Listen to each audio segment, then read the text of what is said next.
अभी तक तो आपने यूपी पुलिस के मुंह से ठाएं ठाएं और देखा और सुना ही था, लेकिन अब तो यूपी पुलिस ने एक और रिकॉर्ड अपने नाम कर लिया।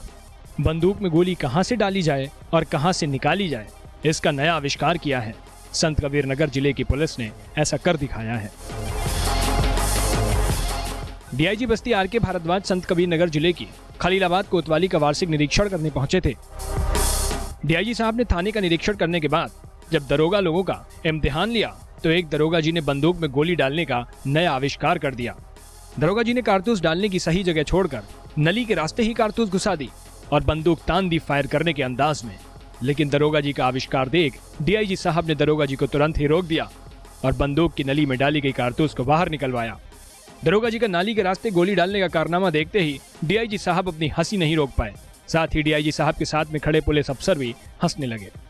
यकीन नहीं आता तो इस वीडियो को देख लीजिए।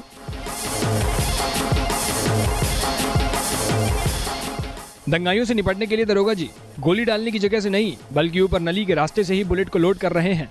अरे जनाब, ऐसा करिश्मा तो यूपी में ही हो सकता है, वो भी डीआईजी साहब के सामने। दरोगा जी ने सोचा कि आज तो नया आविष्कार ही कर देते हैं और डीआईजी साहब के सामने नली के रास्ते बुलेट डालकर दरोगा जी ने अपना मजाक तो बनाया ही, साथ ही यूपी पुलिस की ठाएं ठाएं के बाद नली के रास्ते गोली डालकर दरोगा जी ने कमाल कर दिया। डीआईजी साहब भी बेचारे क्या कहते। दरोगा जी के कारनामे पर साहब नाराज तो नहीं हुए, लेकिन डीआईजी साहब अपनी हंसी को रोक नहीं पाए और साथ में खड़े सीओ से लेकर एडिशनल और डीआईजी साहब को हमराही तक ने दरोगा जी का हंसकर मजाक उड़ा दिया। वहीं इस पूरे मामले पर डीआईजी आर.के. भारद्वाज से जब सवाल किया गया कि बंदूक की नली के रास्ते कारतूस डालने का यह कौन सा नया तरीका था, तो डीआईजी साहब ने बड़ी ही ईमानदारी से सवालों का जवाब देते हुए कहा कि निरीक्षण के दौरान कमियां मिली हैं, जिसे प्रैक्टिस कराकर जल्दी दुरुस्त किया जाएगा।